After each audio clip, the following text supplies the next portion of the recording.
Thanks for tuning in to another week. Thanks for downloading, subscribing, sharing this episode. This is the Live Life Aggressively Show. Sincere Hogan, that's me, Mike Marlin on the other line. What's going on, bro? Oh, I'm doing good, man. We have a lot of interesting stuff to talk about again this week. And before we get to all of that, just a quick shout out to some of our VIP listeners who are using that coupon code LLA to get 10% off the best nutrition supplements around. We've got Stefano Hassanzadeh.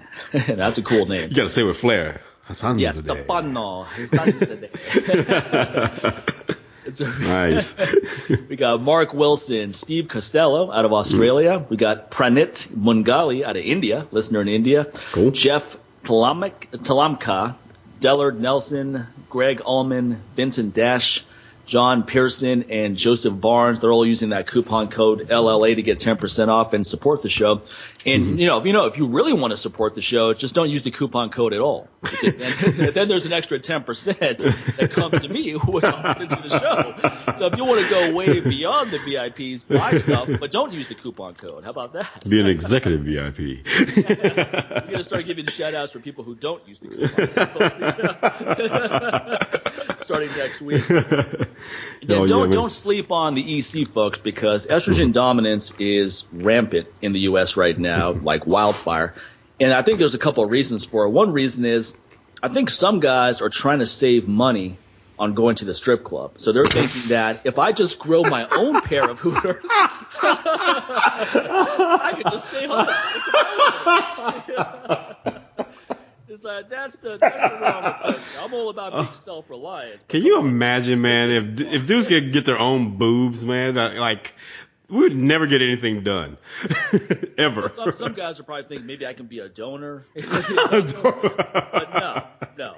Don't grow your own pair. Please don't. Not that pair anyway. No. Get your other pair back by using EC. Get rid of that estrogen dominance, stubborn body fat, start feeling good.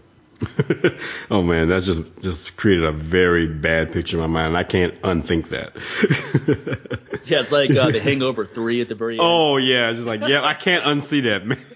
In fact, I can guarantee if you make Hangover 4, 5, 6, I will never see those because I can't forget what I just saw that time. So too far, man, too far. So use that coupon code on both our websites, 10% off all our products over there at newwarriortraining.com, MikeMahler.com. And also want to give a shout out to our VIPs who continue to support the show each and every month via Patreon. We have supporters like Brian Debates, also Nurse Freya over in the land down under, Rob, Fabio, Vieira, we just mentioned Fabio last week, as a matter of fact. Fabio's the man, okay? Also Daniel Hayes, Harry Brown, Matt Kilmeyer, Marcella Kinsella. Well, that was easy to say. Very good. And Mitzak, and also to Thomas McIlwin. And these are the folks who support us. Just a few of the folks. Right now, we're at about 51 Patreon supporters. Looking to build that up again twice over. How about that? Twice over with that. And that's our goal before we hit our 3-year anniversary. Just head over to patreon.com/LLA podcast. Become a monthly supporter of the show. Go in that box where it says become a supporter and wipe out the 1 unless you're going to add a 0 behind it, or 2 or 3 or 4. You can put Powerball numbers on it as long as you got the money to back it up. Or you just start off simply with a $5 monthly donation to keep the show going and growing. We truly appreciate that. And also to our folks who continue to share all these episodes on social media. Thanks, folks, for doing that, retweeting, liking it, going beyond just the likes. I've seen a lot more retweets. One thing about a like, most people won't see it. When you tweet it, though, hey, man, then you reach a lot more people and you let a lot more people know about the show that you guys love. So we appreciate that. Thank you. Yeah, Twitter is really effective at building the show and also getting high-quality guests. Just about every high-profile guest that we have managed to get on the show was from a Twitter outreach.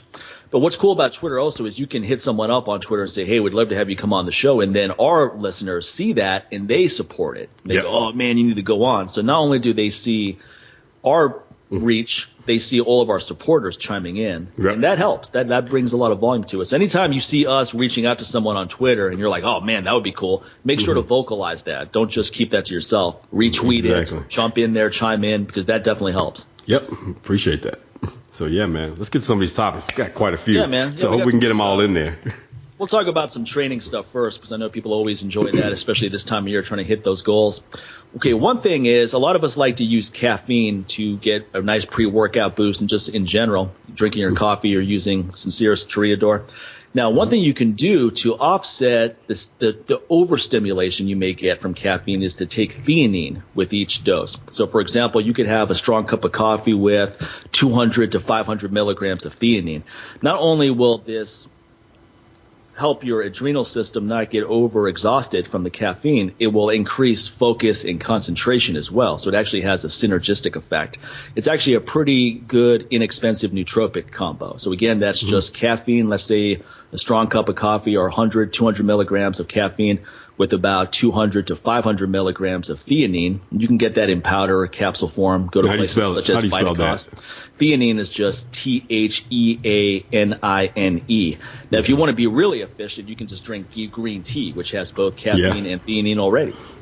So you can just, if you focus on just getting 4 or 5 cups of strong green tea in your routine, that has a lot of benefits too for estrogen metabolism, for mood, for metabolic rate, concentration, you name it. Perfect. Yeah, and that's like some of my, like one of my favorite go-tos as far as like a pre-workout drink is actually green tea. And, you know, I remember the first time I brought this, I was like, really? I'm like, yeah, man. I mean, one thing about it, you're not overly stimulated. Like sometimes if you drink a cups of coffee, maybe an hour or two before you train or whatever, you still kind of just like a little too hyped up. Right. You know, you kind of blast away. And it's not so much, it's like, it just depends on who you are. Like for me, what it ends up doing is just, I noticed that I'm a little over-focused. Yeah, exactly. That's a good way to put it. You know, that's I'm exactly like, how I feel too. You know, so it's not like I'm shaking like a crackhead or anything like that. It's just like really putting way too much to the workout where I'm not relaxing where I really should. You know, Yeah, and you're all amped up on the drive over. Exactly. You know, so, you know, you got this little bit of anxiety, you know, that's going on. Exactly. You know, for some people, they think, yeah, I'm hyped up, I'm ready to get it. But sometimes that can really work against you, especially when you're going for a nice big number. You know, if you're about to go and, you know, work on a PR or something like that, it can really work against you. You may have been ready. It may have been to the point where, I've overtrained and, you know, I've been working out too hard and that's why I missed that number. It just might have been just something mentally going on and not the physical. You just like, you thought about it, you just amped up and then you just like, if I miss this, then what? You know, so you just become too analytical, man. You're too razor sharp at that point.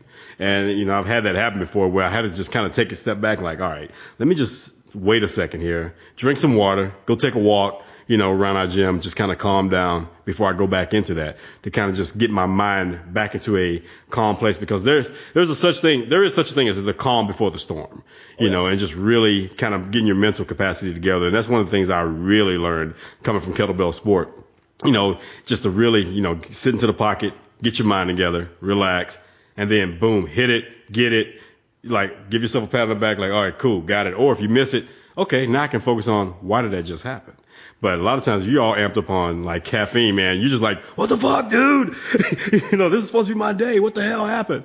You know, so. Yeah, so you have this overly sense of urgency where you need to achieve something quickly before you burn out, right? So you're like, okay, I'm gonna do 50 reps, but I need to do it as fast as possible before I just burn out. You're not in this relaxed state where you're pacing it. Exactly. So I find the same thing. I've always found that 2 caps of aggressive strength, honestly, an hour before training is perfect. Yeah, I got that from you. And that helped. Yeah, because the Mucuna gives you a nice dopamine boost. You have an increase in testosterone, which obviously is going to help. So 2 caps an hour before training, and a lot of my clients do that, and I get testimonials all the time from people saying they swear that's the best pre-workout boost they've ever had. Yeah, I take like 2 caps and I have like a tablespoon of coconut oil, man. Yeah. You know, just like it's a nice little balance of energy right there. Yeah.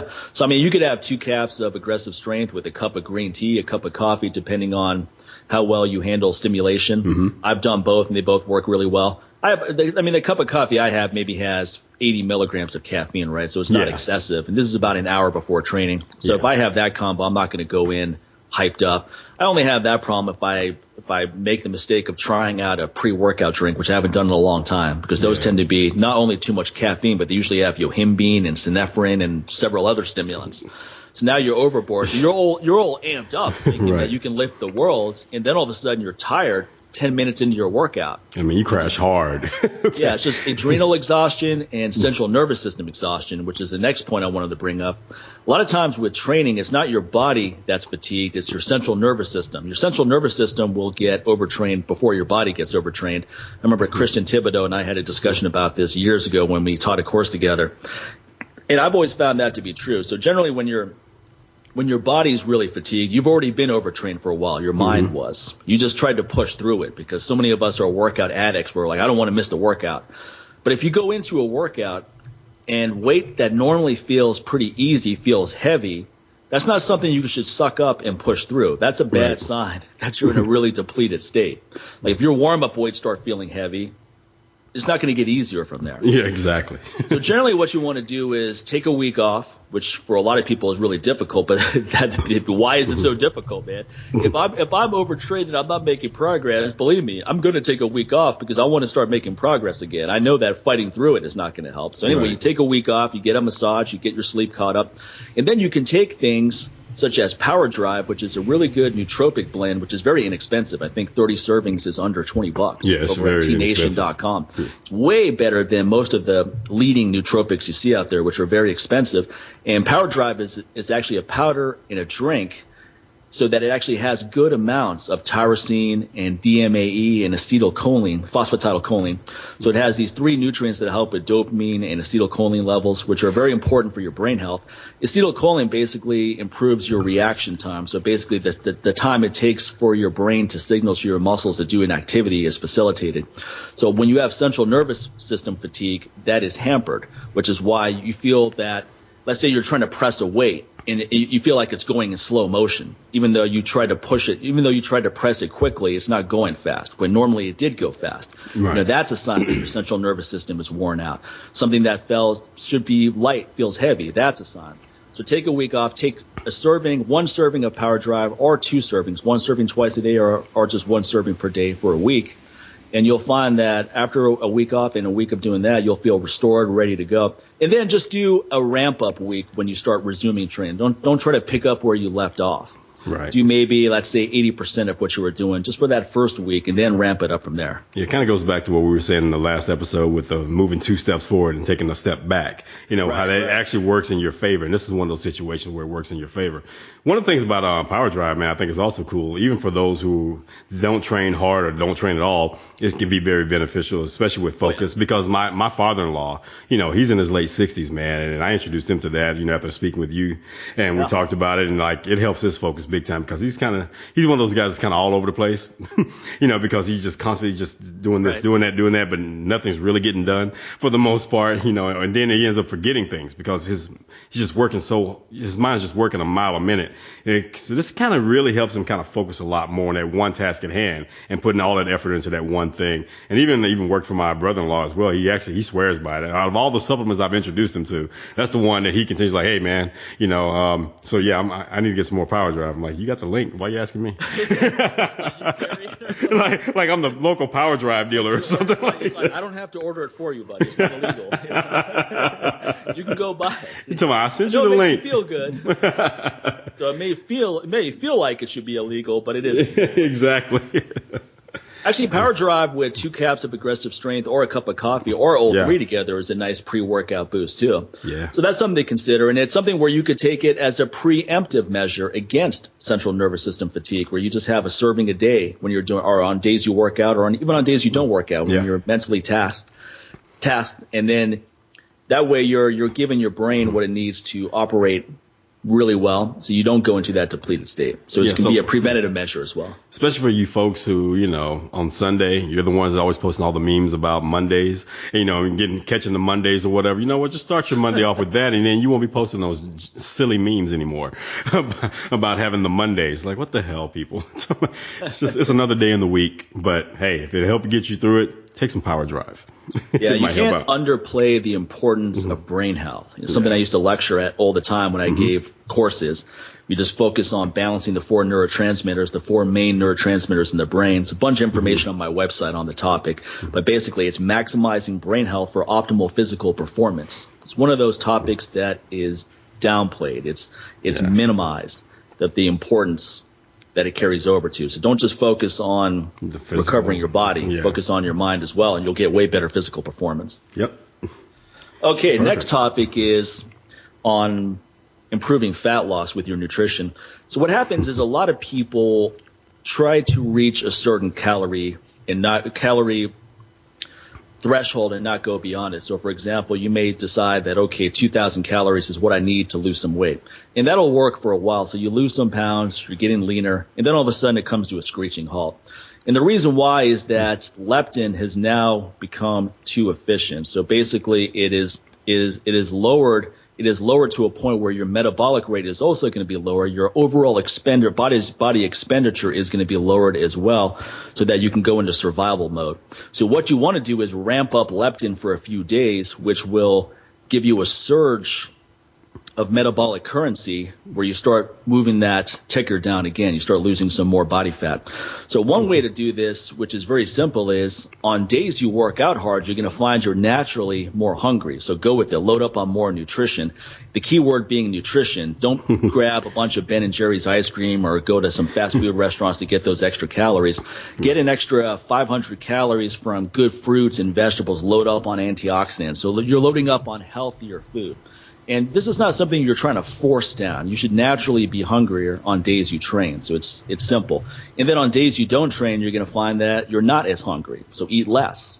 So now you're naturally doing this zigzag approach, which is a phrase Dr. Fred Hatfield came up with, where you're just constantly changing your caloric intake each day, which makes sense, right? Because you have different activity levels each day. Exactly.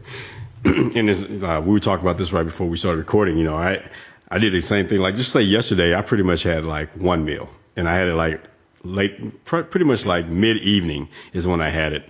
Because it was one of those days that I wasn't as active. If anything, you know, we went bowling last night. That's about all the activity I had that day. It was a very chill, relaxed day because I needed a mental break.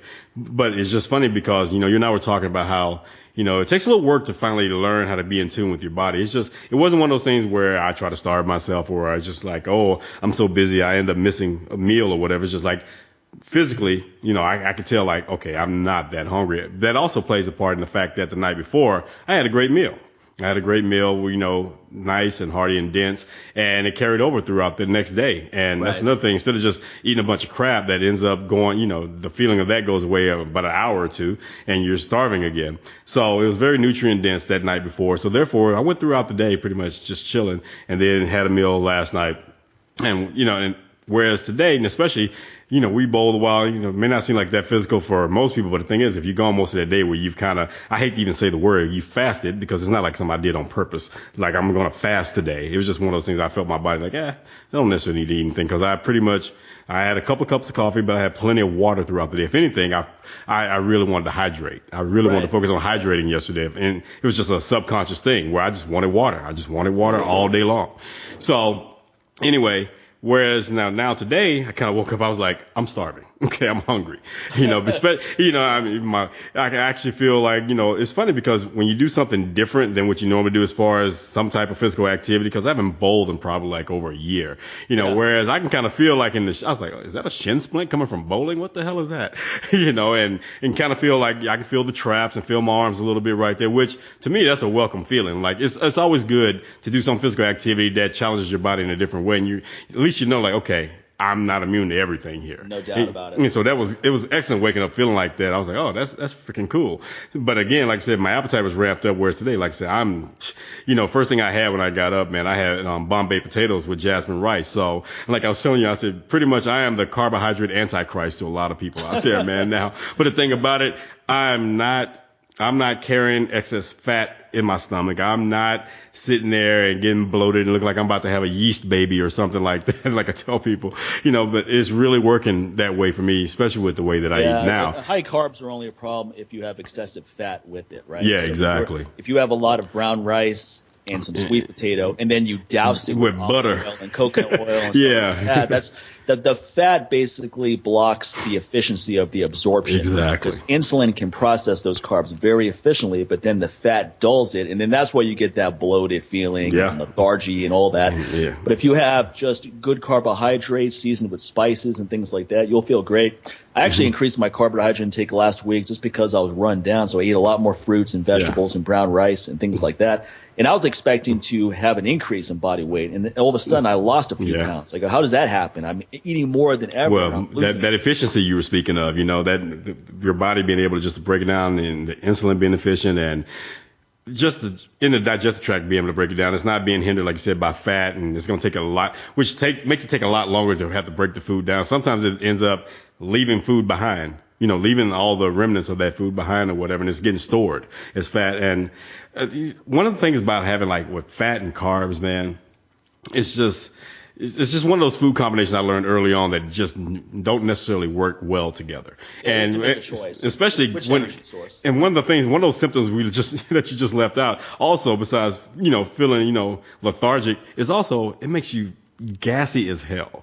And a lot of times you wonder why you can sit there and just drop a fart on command after eating food like that, because like I said, your digestive system is having a hard time breaking down that fat and those carbohydrates at the same time. Now, if you throw in a high protein meal with that, so if you had a lot of, let's just say, meat or whatever with that, it's your stomach's count. Your digestive system's like, dude, are you serious right now? What do you want from me? And then, God forbid, you're trying to eat again 3 hours later. Like, can I finish up the job from the last meal, please?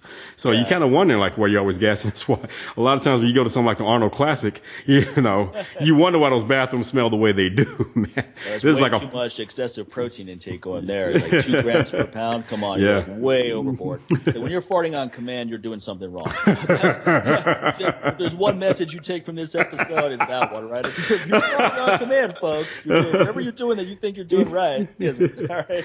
You're wondering why you don't have any friends anymore. Why you've been single for 10 years. Here's why, man. People can only put up with so much. But, it's not to say that you can't have protein, fat, and carbs at the same time. You should have all three as a balanced meal. But what I tell people who are trying to lose weight or improve their physique composition is, instead of loading up on a lot of oils, focus on whole food fat sources because you're less likely to overdo it. So in other words, have an avocado with salad instead of putting 3 tablespoons of olive oil on it. There isn't anything wrong with good oil such as olive oil, coconut oil, flaxseed oil, etc. But the problem is that it's easy to overdo them, and then it's also easy to excessively add fat to a carbohydrate meal and then have the issues that Sincere just mentioned. Yeah. I think I'm going to have to come out with that T-shirt, man. Sincere is the carb antichrist. And then on the back, if you're farting on command, you are the problem. Oh man. Yeah, I remember we taught a course one time where Paulette bought a bunch of pizzas for everybody, during the lunch break. And I'm standing in the back while you're teaching, and then this one guy went over to the corner and tried to be very discreet. He's just ripping for a couple minutes, right? And I was like, not going to help, buddy. That's why I see you. You don't want to miss out on what you're saying, so he didn't leave the room. But he's off in the corner, just standing there. If you're lifting up on one side, dude, over in a corner, you're so obvious. We know what you're doing. So much for that vow of silence you took. Oh, man. Also, don't look at increasing calories as an excuse to do cheat meals. I really hate that. Let's talk. Flexible dieting. That is a term right now where it just makes me. The whole cheat meal thing is just dumb for a lot of reasons, right? Because one, it makes people feel that what they're eating on a day-to-day basis sucks. So you have to fixate on the weekend when you can finally enjoy food again. You can make healthy food taste really good, and once you get used to healthy food, you're going to prefer it. It's not going to be something where you feel like you're depriving yourself for the rest of your life. I rarely crave any kind of junk food. If I want it, I have it. Coconut ice cream, things like that. Right. I just don't have it very often. And it's also an indicator for me. Great willpower. It's because I don't care to have it often. It lets me know that something's lacking in my diet when I'm craving that kind of stuff. When I'm sitting there like, man, I just really want some ice cream right now. It makes me really start evaluating, okay, what have you been eating for the last few days? What's really going on with you? Instead of me running out and grabbing ice cream first. Like I said, that's a strong indicator for me. And, one thing I've said, I've gone on record and said this in episodes before. I don't even like that term cheat meal because it makes you feel like you're doing something. First of all, it already makes you sound like you're doing something dirty.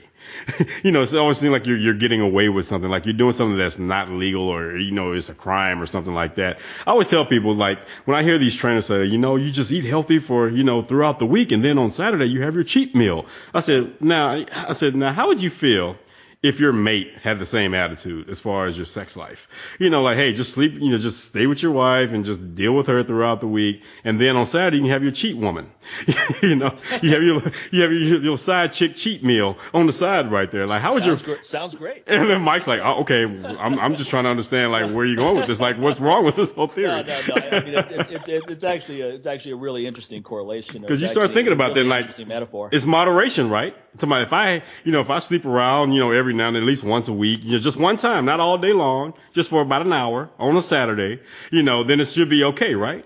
It's moderation. It's cheat sex, but it's keeping us healthy. It's good for my mentality to keep me healthy. Because that's the same thing you're telling a lot of clients. You say, well, you don't want to deprive yourself. What, of stuff that's not working for me? I want to be deprived of that. You don't want to deprive yourself of artificial garbage food right. that was never meant to be in your body at all. Exactly. So somehow that's depriving yourself. Well, you know what? And then you hear this. Something that is manufactured that is not even that your body doesn't even recognize as real food. Why is that something that you even need in your routine at all? And why do you feel deprived not having it? And also what I don't like about this whole cheat meal stuff is that it gives people the wrong messages, right? Let's say you have someone who's been overweight for a long time, and if this person has one cookie, she's going to eat the whole bag, or if this is a guy who has one slice of pizza, he's going to go for the whole thing. And then you're going to tell that person, like, look, you don't have to cut that out. Just have it in moderation. Do they fucking look like they can have it in moderation? Exactly. That's the thing about it. Like, no, they can't have it at all. Somebody says the guy who lives off of freaking protein shakes over here, so, like you wouldn't understand. So you got to really, that one tool as a trainer, you got to remember as a coach is empathy. You got to understand your way is not the only way. And a lot of times some of these quote unquote trainers have been in that situation and they've had their issues with food, but now they've forgotten where they came from. Because they made that change. And now they feel like, well, I did it. You can do it too. It should be that hard. Well, dude, it's like, again, everyone is an individual and everybody's going through their own stuff. So you have to, instead of, trying to raise up to your expectations, just as with anything with training, you have to lower yourself down to your experience. Okay. And that person's experience. So you got to drop it down to where they are and meet them where they are right now and not expect them to hop up there where you are right now because you weren't always there. 9 times out of 10. Well, I mean, it's like this, right? I can walk through a casino and not have to gamble. Now, right. someone who's a gambling addict can't do that. So it would be easy for any addict. Yeah, it would be easy for me to say, well, what's your problem, man? I mean, why can't you come in here? But the reality is that's someone who should never go ever. You don't tell someone who's a gambling addict, just go every once in a while. Just don't go every day like you used to. Just go once a week. Well, once a week is going to turn into twice a week, 3 times, and now you're right back to where you started. Exactly. Someone like that cannot go in there ever. Someone who's an alcoholic, you probably shouldn't go to a bar ever. Exactly. You don't go every once in a while. No, you don't go, period. You don't hang out with people who drink. It's just one. Well, I'll just have one beer. No, you have no beer. Okay, because So it's the same thing with food, right? Like, yeah. So someone who, if they have one cookie, they're going to want 20 more. Well, guess what? You can't even have the one anymore. Period. Now, maybe after a long time of eating clean and so forth, you're more in tune with your body where now it's not such a big deal. But that's a long way down the pipeline. That's not something you think about week 1, week 2. And the last thing you want to do is make healthy food so boring and bland like we see in most diets, right? Yeah. Where it's chicken, broccoli and brown rice. Well, of course, this person's going to be miserable and looking forward to a cheat meal. Why don't you make healthy food actually taste good, which is possible, using good spices and things like that in variety. And it's going to get to the point where they're like, I'm not missing out on anything. I don't need that crap. I mean, just like people like, well, man, I love my ice cream. Like, you know what? You ever throw some frozen bananas inside a Vitamix, and put some cacao in it? Like, you got Chunky Monkey ice cream right there, buddy. Throw a little peanut butter in it. There you go. Like, do you love your Hooters too? because dairy has so much estrogenic chemicals in it. Like, have fun. It's like, go ahead and eat your ice cream and you can play with your boobs afterwards. Now milk yourself next time, buddy. Just go ahead and watch a Lifetime marathon with your ice cream and your Hooters, dude. Have fun with that. Another picture I can't unsee my between mind. all three. Can't unsee that picture in my mind either. Thanks a lot, Mike. Oh man. So, I mean, it would be like telling someone who is trying to get on a healthy lifestyle that, okay, Monday through Friday you eat clean and train, and then on Friday go ahead and get blasted. Go ahead and drink to excess. And be it's okay because Monday you start all over again. It's always funny. I was telling you really don't think that's going to derail someone's training? Like Charles Poliquin said, you get wasted like that. Your testosterone's down for, I think he said, up to a week. Yeah, I think so. So you're playing. So again, that whole 2 steps forward and 1 step back is not working in your favor in this case, because guess what? Just because you do that, don't think that Monday you can eradicate that getting blasted on Friday ever happened. Right. It's kind of like a hard drive, man. No matter how much you delete something, whatever else, it's always leaving bits and pieces of that file behind. That's why you have to defrag your hard drive. Because otherwise, eventually it starts slowing everything down. And you think like, well, I deleted everything. Why is my computer running so slow? Well, over time, man, you just keep leaving bits and pieces of all these tons of files that you just dumped onto your computer, and then you try to get rid of it, and it's just leaving those pieces behind, and it all builds up. It's like dust. And so eventually, you got to get it defragged, or eventually you're probably going to have to just change the hard drive out. But the problem is you can't just go out and just like, okay, I'm going to go and just take my body out and go get a new body. You can work on it or whatever. You got to defragment it or whatever. So the best way to do this is just not get hammered every frickin' Friday. Or sometimes it goes beyond one day. It's just like, well, it's Saturday. The real question is why are you getting hammered? Exactly. Why do you feel the need to get hammered at all? And also, why are you putting an over amount of focus on the pleasure of food? What else? What in your life needs to be addressed? Because a lot of people they don't want to change their diet because their life sucks so bad that they're like, hey, look, man, this is the one pleasure I have in my day. So the last thing I'm going to do is get rid of this. It's like, that's the problem right there. Okay. Because if you had food you didn't enjoy, you'd probably be better off, because now you would focus on changing other aspects of your life rather than using that as a coping mechanism. Well, here's the one phrase. With people who work out too, like, oh man, if it wasn't for my workouts, I wouldn't be able to keep this crappy job I have. It's like, well, maybe you should stop working out for a while. Maybe you need to start working maybe you need to change jobs and work at a gym. Okay. There we go. You have to spend the gym so much, you might as well get a job. But one of the things that also right now, I'm pretty sure there's some trainers listening, they're saying this, and this one phrase that drives me crazy. Oh man, but come on, man, you got to live a little. By doing all these things, these cheat meals and all this, they call that living a little. Or it's always someone outside the industry who is not taking care of themselves, is not the epitome of health, looking at you like, oh man, come on, Mike, just have some cake, man, just live a little. So me eating, like you said, something that's full of all these chemicals or whatever, that's actually living. It's kind of, come on, man. It's again, it's manufactured fake food. We're not finding cake off of a tree. We're not finding. I'm not growing cake in my backyard. And frankly, for me, dessert really is fruit, because I'm not a sugar addict. So that I'm not desensitized to naturally sweet foods. So I eat something like a bowl of blackberries, blueberries, raspberries mixed up. That tastes like dessert to me. While someone else who is a total sugar addict, that's going to taste like chalk, because they need to have this powerful sugar experience. Well, it's not even a sugar experience anymore, because it's not even just like a simple sugar anymore. It's like all these different manufactured sugars, and then of course you throw in like the high fructose corn syrup and all these other different sugars, and cane syrup and all these different. You ever just look at some ingredients where it had like syrup on it like 4 or 5 times in different variations? I'm like, how about just use sugar? Okay, just sugar. Why do they have 5 or 6 different syrups? And then sugar's the ingredient. You get sweet potato at a restaurant, they put syrup on it. I go, why do you have to put syrup on a sweet potato? It's already sweet, hence the name, sweet potato. No, but you got to put a little honey on it. Come on, man. See, Mike, the problem is, you want a sweet potato, but you need a sweeter potato. So my thing is, people put maple syrup on their bacon. I think that kind of that's like how addicted people are to sugar. Like, that's sugar and salt, and you're getting all the sugar on your meat now. You're getting not just have it for dessert. You got chocolate covered bacon. So you're getting all the you're getting just that fat craving that takes care of that salt craving, takes care of the sugar craving. I'm like, okay. So what if you actually had all those 3 things in just regular food? Where you didn't have to add all that to it. So again, it becomes just like a pleasure, this pleasure stimulus. That's all it is at that point. It's no longer about nutrition. It's just all about this addressing this pleasure that your brain is seeking out.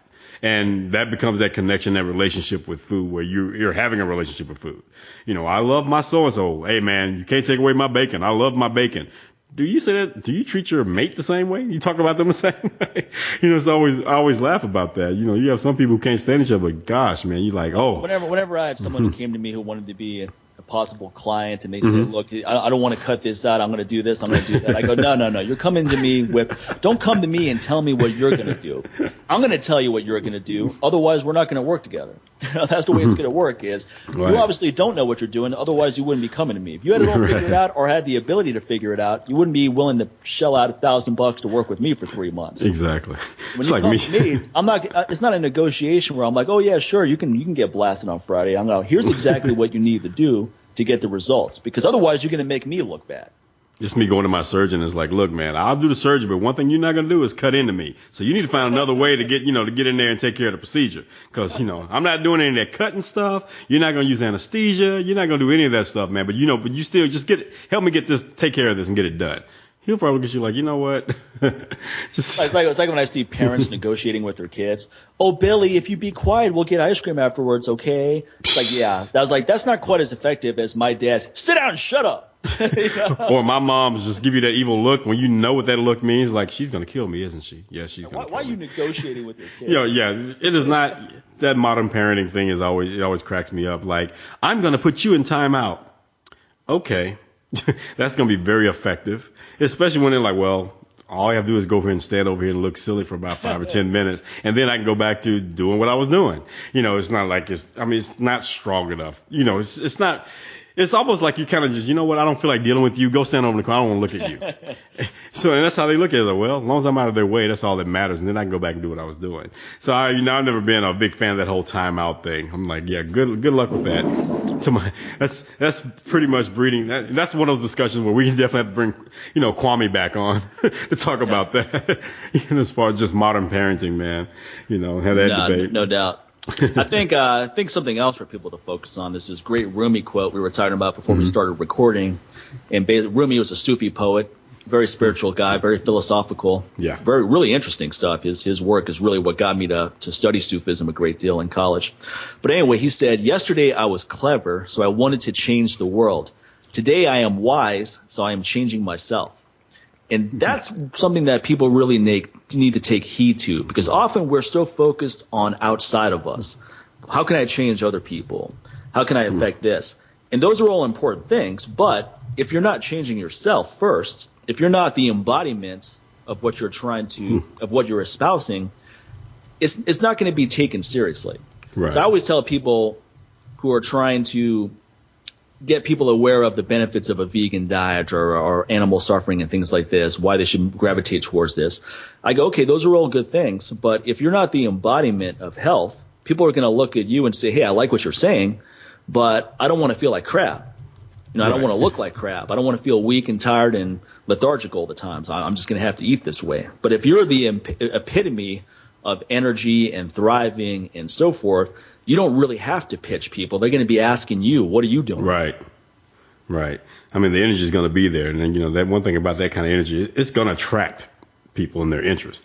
And that's the difference between looking all beat up and run down and you're actually kind of pushing people away. That's why it's not as effective. And again, we always hear this, especially, when it comes to a plant-based diet. It's just like, well, these guys, they're going to be weak and they're sissies and blah, blah, blah, blah. But then, somebody goes, well, these guys, Mike's doing okay, Sincere's doing okay. Well, they're different. And one thing, when I go and say, like, hey, you need to start eating this way. You need to be a vegan. You need to do this. You need to do that. The thing is, keep doing what you're doing and do it right. And people are going to pay attention.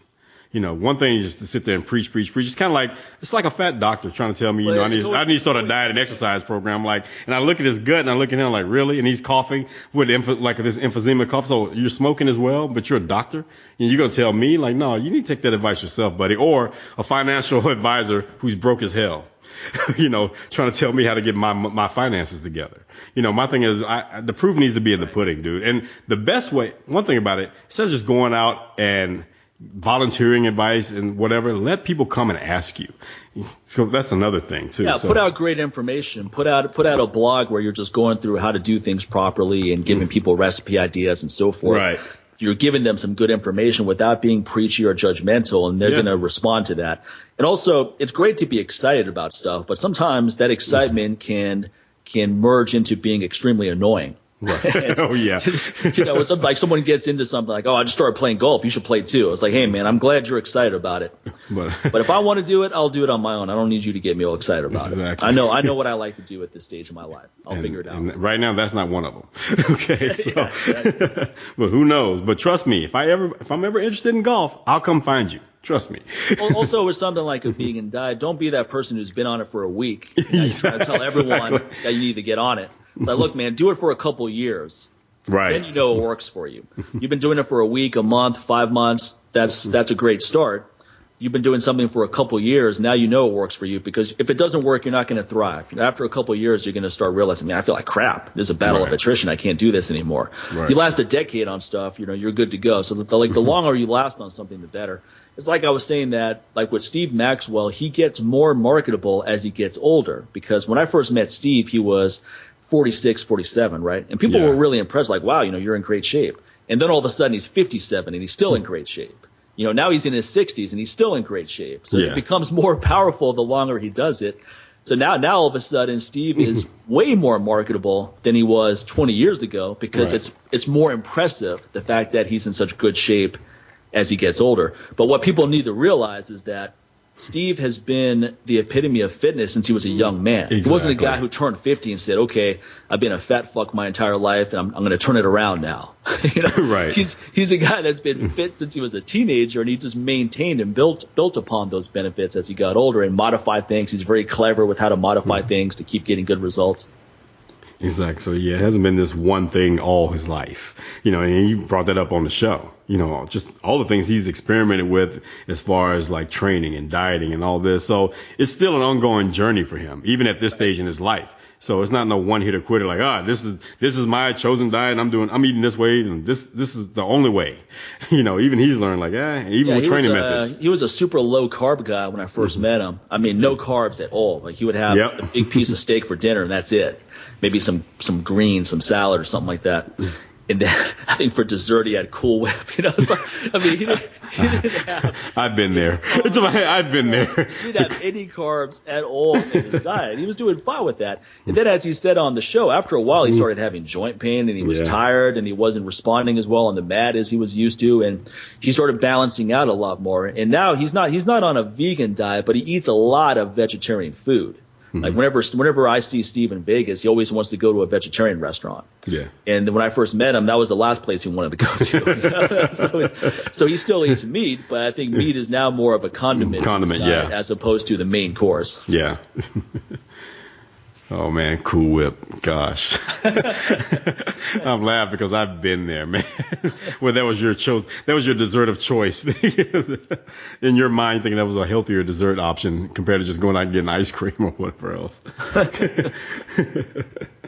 Man, another saying I liked, I was watching the behind the scenes for the UFC coming up this weekend. It's going to be Anthony Johnson versus Ryan Bader. And Anthony Johnson's trainer, I think it was his wrestling trainer, made a good point. And he goes, it doesn't matter how good you are at something. If you don't work on it, you're going to lose it. And I think that's a good point. I think sometimes people feel that they've reached a certain level on something and they don't need to work on it anymore. And then instead of maintaining, they actually get worse, like what we were talking about last week, the illusion of maintenance. If you're not actively getting better at something, you're getting worse. You're not just maintaining something. That's an illusion. And even though I've been doing double kettlebell overhead presses since 2002, that's when I first went to Pavel's course and I got double bells of each size. Yeah. I really started working on that move and responded well to it. even at all these years later, I'm still tweaking technique. I'm still getting more efficient. I'm still finding a better pathway and staying in the pocket. And that's over a decade working on one simple move, which to the untrained is all you're doing is taking a weight and pushing it from below the chin to overhead. It should be simple, right? But there's more to it than that. Same thing with deadlifts. I've been working on deadlifts for a long time, and I'm still tweaking things. Now, if I weren't, I wouldn't be getting any better, and to me, that's getting worse. If you're just doing the same thing over and over again, that's not maintaining. You're getting worse. Yeah. Like I said, we said last week, you're either getting better or it's going to suck. There's just no flat line when it comes to that, man. And my thing is, if it's gotten to the point where you've done everything you can with that one thing, you need to move on to something else. Because now you're officially tired of it. You're bored with it. And it's going to be those diminishing returns we spoke of last week. It's not going to get any better at that point. One thing's going to happen. Either physically things are going to go wrong or mentally things are going to go wrong. You're going to try to check out because you're so used to doing it and you keep getting the same little result. At least you think it's the same one. And you're going to mentally check out. And then something bad is going to happen. You're going to check out at the wrong time and you're going to get hurt. And then, well, guess what? Now you can start from scratch because you got injured. Got to kind of take a big step back with that now. It kind of reminds me of people who say, "Oh man, I weigh the same now in my 50s as I did when I was in high school." But the difference is that they have more body fat. Yeah, I was about to say, but I'm like, what does that body fat look like though? That's also high school. High school, really? I was a kid in high school. I'm a grown man now. I'm way bigger and stronger than I was in fucking high school. I weighed like 160 pounds. That's what I got to do. I got to pull my Allen Iverson. High school. We're talking about high school. I would be embarrassed if I fit in any of my clothes from high school. I'm a much bigger, stronger guy, healthier guy now in my 40s than I was when I was 18. I was like 155 back then. Like, geez. To my now, I look sick. You'd be like, what's wrong with you? Well, this is my high school weight. Like my friend Paul, powerlifter, this guy was, I forgot what he bench pressed, but anyway, he did it and he got off and he's like, yup, can still do what I did when I was in high school. And then Paul's like, that's pathetic, man. You're a grown man now. You should be able to do way more. And he's right, man. Unless you were bench pressing 500 pounds in high school. Exactly.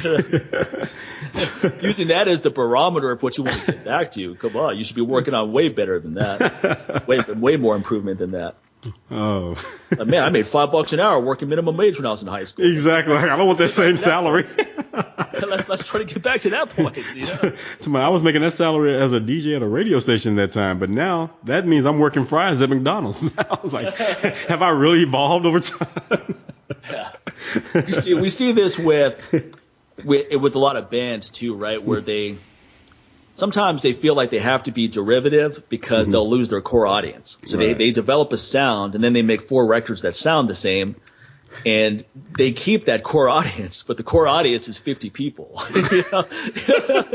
So they have their hardcore following, but they're playing in someone's garage in a neighborhood instead of actually at a real venue. Right. And then there's other bands that are like, okay, here's our talent level. So the first record, this is what we sound like. And then they get better as musicians. They get tighter and they start reaching for something better over the course of their career. And they evolve, basically.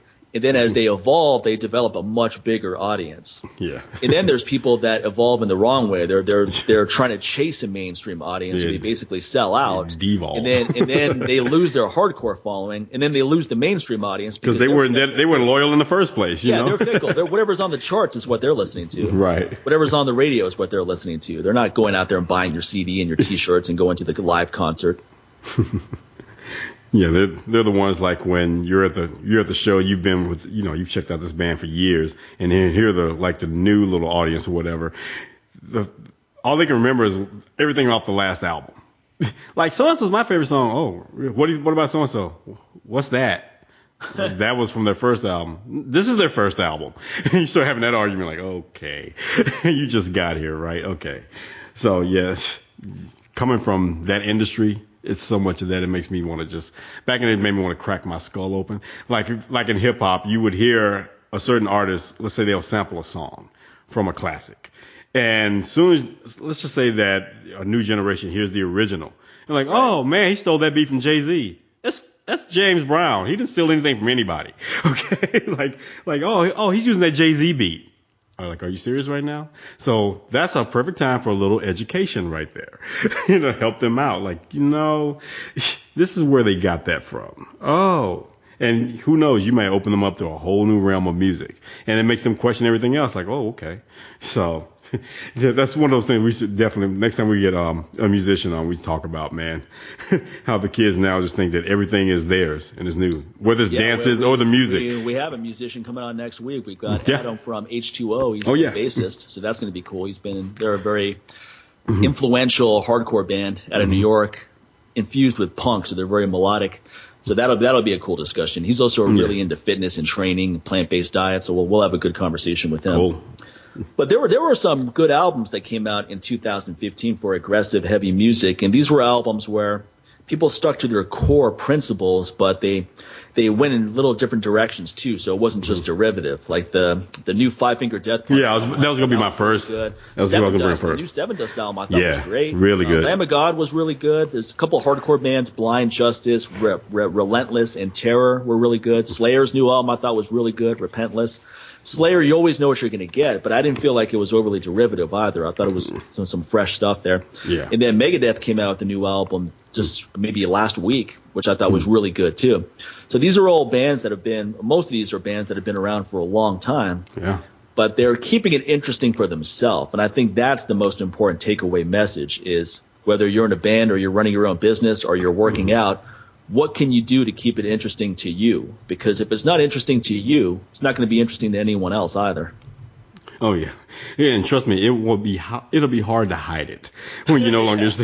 People will know when you're no longer. It's like, and I always say the same thing. Like, look, man, if you don't give a damn, why should I? Yeah, exactly. Exactly. That's what it comes right down to. So, why, if you don't think it's relevant anymore, I shouldn't either. So why should I pay you for it when you don't care about it anymore?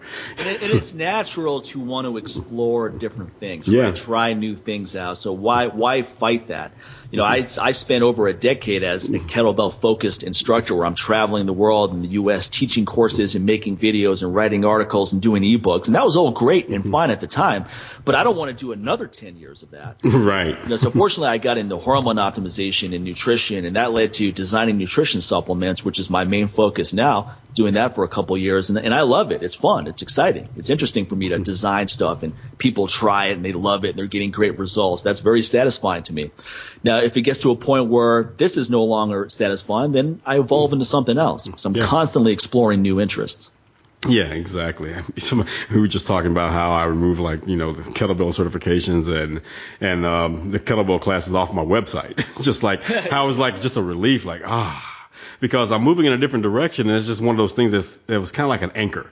It was nice and safe to keep those things on there, and continue to it's familiar. And I've done that for damn near 10 years, probably more.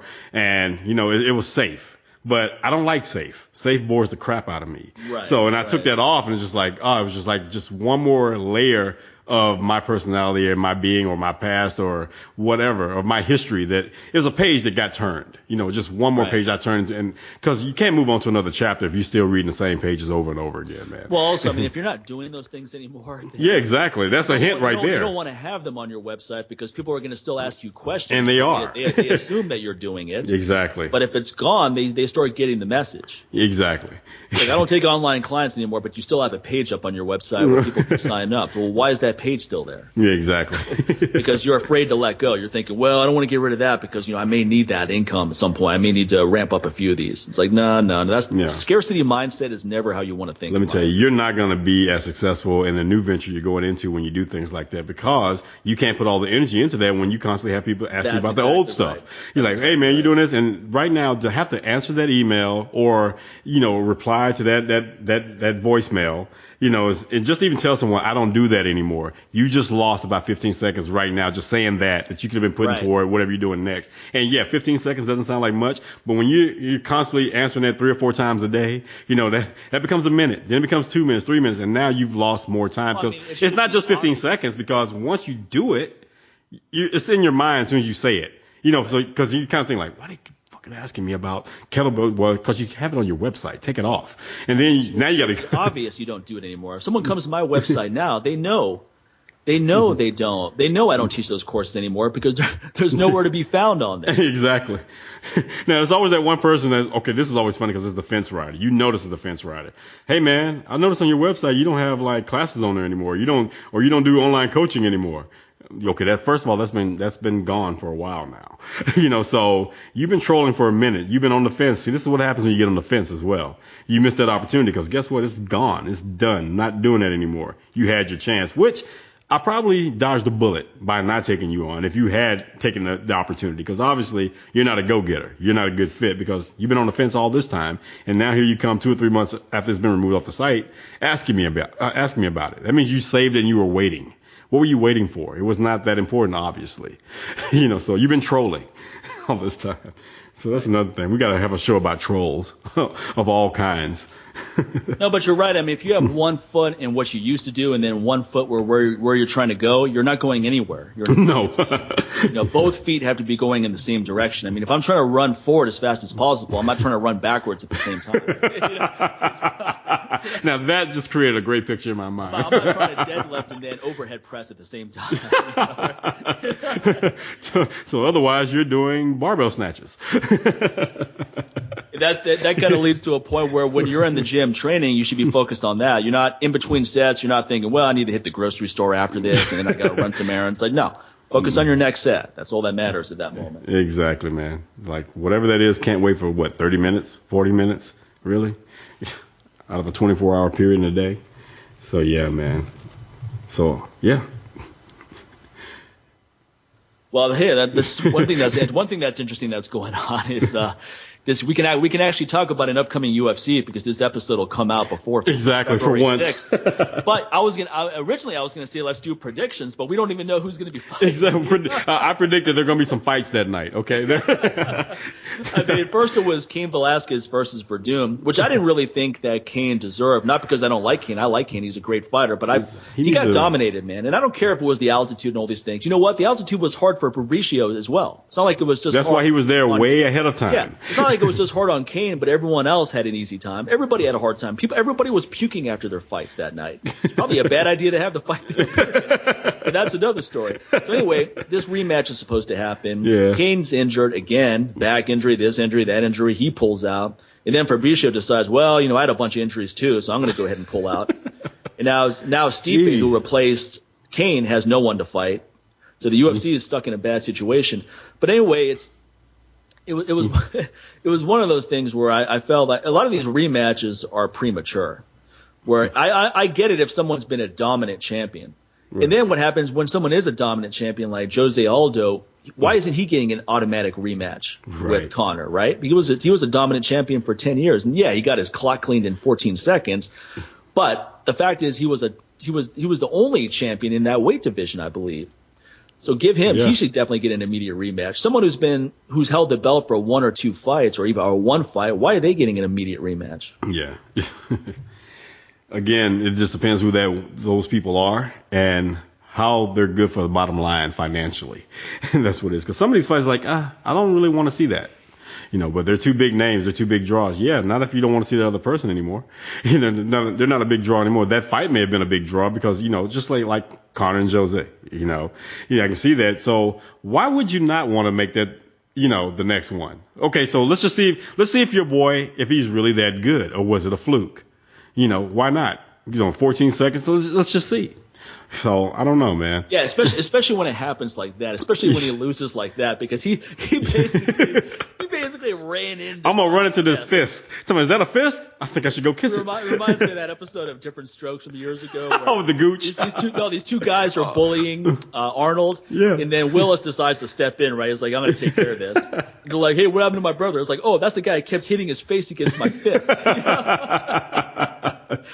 That's basically what happened with the Conor Aldo fight. It's like Aldo ran right into a fit. Boom, he's out.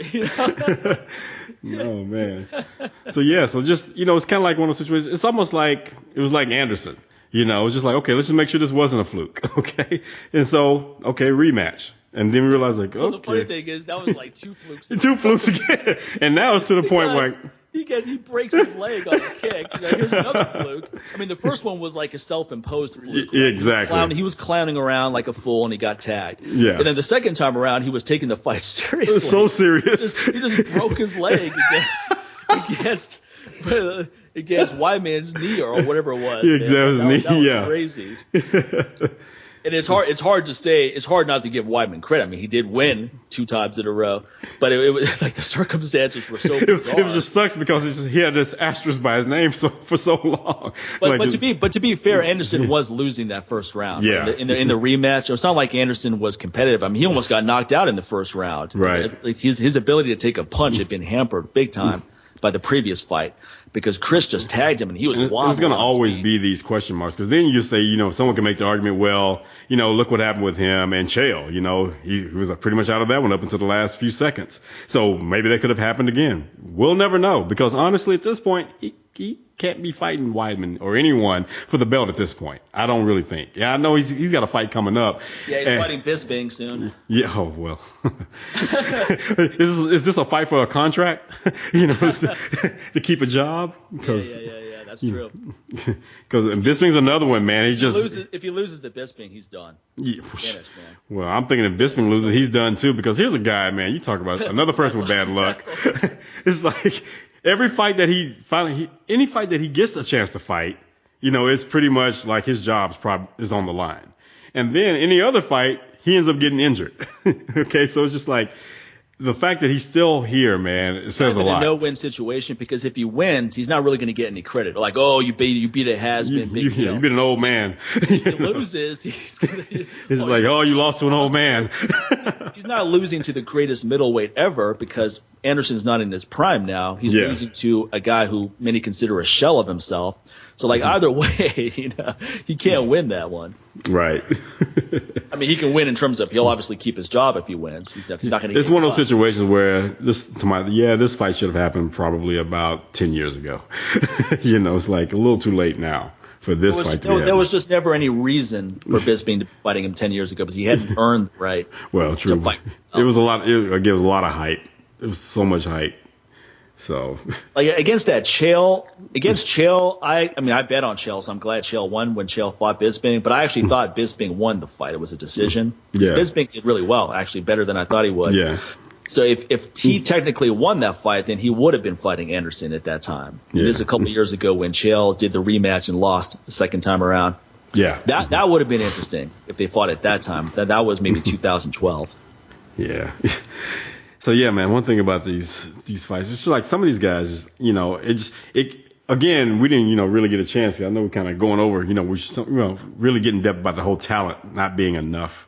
Just kind of like, just relying on the talent itself. Like so many of these fighters rely on being a fighter and not really setting up what's next. Just going with what's safe. And so they continue, since that's in their mind, they feel like that's their only option. They keep doing it, keep taking these knockouts and keep losing. And then they get a little momentum. They might have a 2-win winning streak, a 3-win winning streak. And then boom, it happens again. They're back at the bottom of the rung. Now they're going to end up losing more time trying to make that title run. And the years are just passing them by while all this is happening, because it's not like they're fighting every month. It's just rare that you get somebody like Cowboy who fought so much, last year or whatever. Most of these guys, you're lucky if you fight twice a year, especially guys who are in the top 10.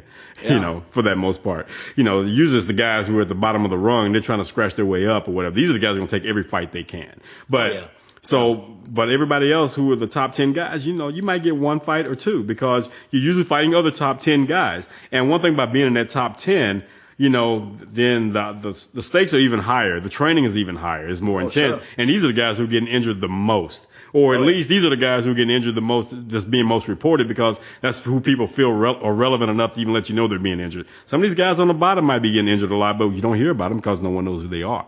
And that's what they're fighting for. So they're going to do whatever it takes. They don't care if they are injured. They're trying to scratch and crawl and get their way up in those ranks.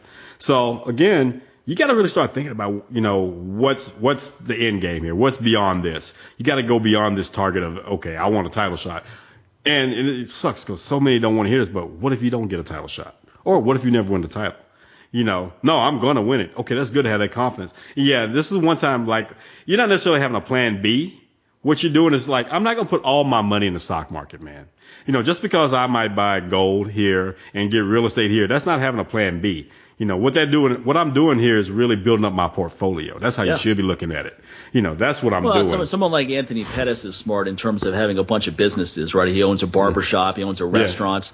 He's taking his brand while it's hot and putting it into things where the iron is he's kicking it while the iron's hot, as opposed to his career is over and people barely remember who he is, and then he's trying to do all that stuff. Yeah, and they're like, oh, you're not relevant anymore, because people are fickle. Very fickle. Yeah, very fickle. So basically, when you have success in one arena, you want to see how can I parlay that into success in other things. Yeah. Somebody milk it, man. Somebody say what you want about Rhonda, milk that stuff, girl. And use it in the bigger stages of the mall. Like, okay, I'm gonna go to WrestleMania where I'm gonna be in front of 100,000 people live, right there in the stadium. Even though I'm only in the ring, in the wrestling ring for a few minutes, with The Rock, who is one of the top paid actors in the world now, who also learned the game of how to parlay being hot at the moment into other things. So when you're finally done doing that one thing that you're known for, your ass is covered. So he's probably doing a lot more, making a lot more now. Well, I mean, one thing that's interesting is I was reading this article the other day talking about how the company that made Vega, I think they're called Sequel Natural, something like that, right? Anyway, I remember when this company first started because Brandon Brazier designed a bunch of the formulas. I don't know what his relationship with the company is, whether he's a founder or he just designed the products. That I don't know. Mm-hmm. But what I do know is that the company was bought out recently for $500 million. Good Lord. I was shocked when I saw that. I was like, $500 million? Damn. Because I had no idea. I knew they were big because they're in Whole Foods and it's talking about them all the time. But I had no idea that they could garner that kind of valuation, that kind of buyout. But it got me excited because I am building my little nutrition supplement company, and I have no desire to sell it right now. But there may come a point where I'm going, hey, I don't want to do this anymore. Let me sell this so I can get into other things. And I'm building something now which is sellable, as opposed to my previous business, just kettlebell training stuff. That's not sellable. No. What are you selling? You're selling some videos, Right? So you can buy my company and sell my videos. It's like, nah, that's okay. We can do our own. It's like, oh, you can buy my name and have someone else teach my workshops. No, you're not. There really isn't anything to sell there. But here I'm creating a very legit brand, a very good product line, and there may be options down the road if I so choose to take, where I can sell it for a great price and then move on to something else, or I can just keep doing it because I like doing it. Right. So anyway, it's just cool to have those possibilities. Yeah, and to see that it's out there, it's just like, So it gives you hope. It makes you also, when you're starting a business, to really think about, our mutual friend Rocco Castellano, really brought this up. Like, when you're thinking about branding yourself, you need to make a decision. What is the brand going to be? Is it going to be your company or is it going to be you? Right. And what's your end game? So are you building a company that one day that maybe you could, divest yourself from and you could sell it? Because the thing is, when you're the brand, it's going to be a lot harder to do. When it's like, if my whole brand is all about Sincere Hogan, then that's a brand that pretty much is going to be sticking with me for life unless I plan on changing my name and, selling my name to someone. That's basically what my business was. It was associated with me, and now it's less about me, and now it's all about my nutrition supplements. Right. Who I am and what I do is basically irrelevant. People buy the products because they want stuff that works. Right. The fact that I use it and I use it personally and it works, those are all things that help validate everything. But people aren't going to just buy it because they think I'm a nice guy. They're going to buy it because they want stuff that works. And if it doesn't work, they're not going to buy it again. Right. So you create you create a good nutrition supplement company legitimately by creating great products that actually work, as opposed to creating crappy products and then just putting a crap load of money into marketing and advertising and moving as much product as you can before people get wise and the word gets out that you suck, you go under. A much longer run approach is make great products. Don't blow any money on advertising because you're not going to have to, because people are going to use it and they're going to tell everyone they know about it. Right. Exactly. So, yeah, that's a good little takeaway right there, especially you guys thinking about starting your own business and trying to make the decision like, where do I go with this? Look at that end game. You want something that, hey, I want to just, this is me. I want this to be about me. I mean, are you creating something that that someone could actually buy for you? Yeah, exactly. As opposed to doing something where it works, but only if you're involved. So now you have to keep doing it indefinitely, whether you like to or not. So now you got to make a decision like, okay, do you really want to have to be so involved as much, and I think that's usually what a lot, especially people in the fitness industry, they kind of get in trouble when, some people really like training people all day long. I didn't. So I have this thing about the concept of free time, and free time doesn't mean I'm just sitting on my ass doing nothing, but free time means that I can pursue hobbies if I wanted to. That's exactly. That's the thing about it. Some days you wake up, you're like, I am going to do that. Today I'm just going to sit here and just do not a damn thing, but just stare at this TV and do a Netflix marathon of Jessica Jones. That's what I'm going to do today. Okay. That's 13 hours of just nothingness right there because I earned it. Okay. So yeah, that's when you got to make that decision, man. Or do you just actively just like, one client after the other and after the other. Next thing you know, you've got just a little time to get in, some training for yourself, get in, a shake or something like that. And then, I just fear that first of all, it's not sustainable. It's really not sustainable. Well, the irony is some people are working so hard on their business that they don't have time to create business. Right. So their business is stuck in neutral. You're just working hard to stay at the same level. Stay afloat. But you don't have any time to allocate towards moving up to another level. Yeah. Because you have to spend so much time on the maintenance wheel. Exactly. Like you're just sitting there in the garage, man, constantly working on your engine. I mean, sooner or later, don't you want to drive the freaking car, man? Don't you want to see how fast it can go? Like, nah, man, I got to keep working on this engine. That's the entrepreneur's paradox, though, because we see that a lot where they're working so hard on their business that they don't have time to grow the business. Right. And that's where it becomes to make a more efficient business model. I'm very much into efficiency because I'm like you. I want to have a certain amount of free time. I don't want to have a lot of expensive overhead, which is stressful. So for me, I liked being a home-based business that leverages the internet. Yeah. Because there's minimal expenses involved with all of that, and if you wanted to shut down the whole thing, it's very easy to do. Right. As well. Well, if you own a facility and you're paying a lot of money there each month, you got a lease and you're stuck there for a year, So, or some people take these crappy deals where they're there for like 5-10 years, or at least like that's like a death sentence to me when I see that. Like, but I got a good rent, my lease is good. Facility is really stressed, right? Yeah. I can't think of anyone who I know who runs a facility day to day who is not stressed. They're all right. really stressed. And that, I look at that and go, man, I don't want to do that. And I'm not saying that they shouldn't do it. I'm just saying I don't want to do it. So exactly. It's about being honest with who you are and what you're prepared to do. Yeah, exactly, man. So me, I like to, if I see a good deal, I get like a travel deal email like, oh man, to my India for 7 days, for $5.99. I don't want to sit there and have to like, oh man, but I can't shut down the gym for a week because of this, especially when, and it pisses you off even more when you actually, you have the money to go do that. Cause that trip's, it's going to be more than $599. It's going to probably be about $2,000-$3,000 when it's all said and done. But what pisses you off, it's kind of like, I'm going to take a quote from Bobby Axelrod from Billions last year. What good is fuck you money when you can't say fuck you? And that's what's cool to be in a position where you can turn down stuff you don't want to do. Right. That's always very satisfying. You don't have that scarcity mindset. Even sometimes it's not even a scarcity mindset. No. It's a literal mindset. Yeah. Going, here are all the bills that are coming in, and if I don't do this, I'm not going to be able to pay them. Yeah. So yeah, and by the way, folks, if you're not watching Billions, check it out on what is it, Showtime? Yeah, Showtime. There's a lot of takeaways from that show that you could probably apply to your business beyond just the whole, hedge fund guy and all this other stuff and U.S. attorney and the good guy, bad guy, whatever that even means when you really start to think about it. No, but it's just a lot of takeaways that you can really think about as far as your own personal situation and your own business, even the thing about ambition and when enough is not enough. Even when you think you want it all and then you actually get everything and you still want more. And how much is enough? When do you stop? When do you get to the point where it's not even manageable anymore? And when you kind of lost yourself in it.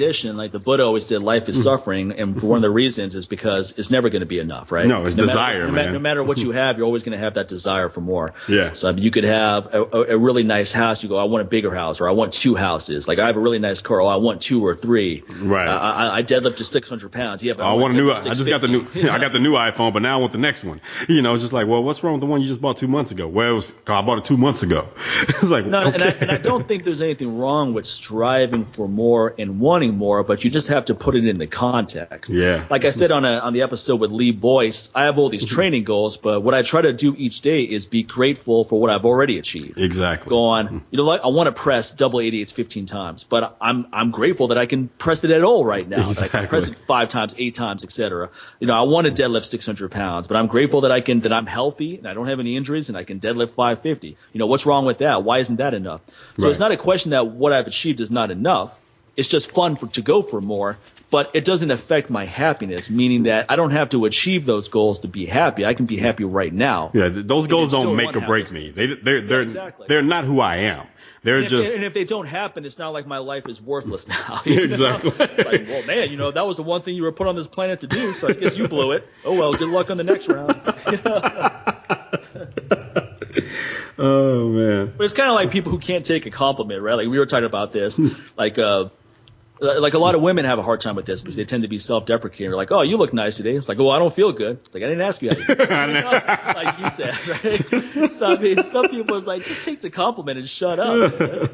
So some people at the gym are like that. They lift to something. "Oh, you're looking pretty strong." It's like, "Oh, I feel weaker today." Like, look, man, that guy didn't ask about all that. He just said In fact, I didn't even ask anything. He made a statement. Thank you, and then move on. Exactly. It's so much easier just to say thank you than to actually come up with that excuse, that rebuttal. Because you have to put thought in it. Oh, well, it's because this and, last year, whoa. 2 words. I also think it doesn't hurt anything to praise people freely, right? So, I mean, like I saw a kid the other day squatting a good amount of weight in the gym, great technique, and I was like, good job, man, that was killer. And I could tell it just perked him up a little bit. He got a little bit of acknowledgement, and he worked hard for that, so it was nice to be recognized. And I'm not just giving fake praise, like someone does something with shitty technique, and I'm saying, hey, great job. Right. I'm giving it's genuine praise, but I'm giving it out as opposed to some people where someone does something impressive, they're always trying to come up with excuses for why they can do it. Yeah. It's like, oh, it's easy for him to do it. It's the yeah buts. It's easy for that person to do it. It's like, shut up. Man. Yeah. Just again, it's shut up. It's the yeah but crowd. Like, yeah, that was impressive, but. A smart person's going to be inspired by that. Like I see someone crushing it, it makes me want to crush it. I see someone fight in the UFC and they destroy. I'm like, man, I'm going to go destroy my workout tomorrow. Right. It could be something totally unrelated, but I'm drawing that inspiration. Right. As opposed to going, oh, well, it's easy for them to do it. That's a real loser mentality. Like if you ever catch yourself saying or thinking stuff like that, just bitch slap yourself. Take your hand and just slap yourself across the face. Because that is a loser mindset. I mean, I don't think anything will impede your success more than that. Like this jealousy of others, but there's no need to be jealous because you're not willing to do what they did to achieve those things. So what are you jealous of? Right. So you're willing to make the sacrifices? No, then shut up. Just give that person is. I'm not willing to make the sacrifices to go be a UFC fighter. So that doesn't mean that I can't praise the people that are. It doesn't make me look bad that they are. Right.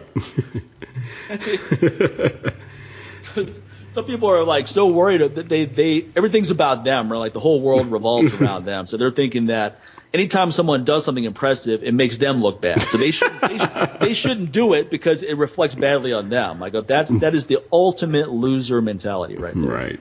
So don't be that guy or girl. Well, don't be a yeah but. Don't be a yeah but. Okay. Well, we see that with our friend Donna, right? Donna is ridiculously strong. Her Donica. Donica. Sorry, Donica. Her training is awesome, man. Like I see some of her clips, I'm like, that's badass. I'm gonna go have a great workout now. Like her technique is good. She's very strong, and she's lifting like half her body weight, or half her body weight. She's moving a pair of reds. She's snatching a red, and she's like 120 pounds soaking wet.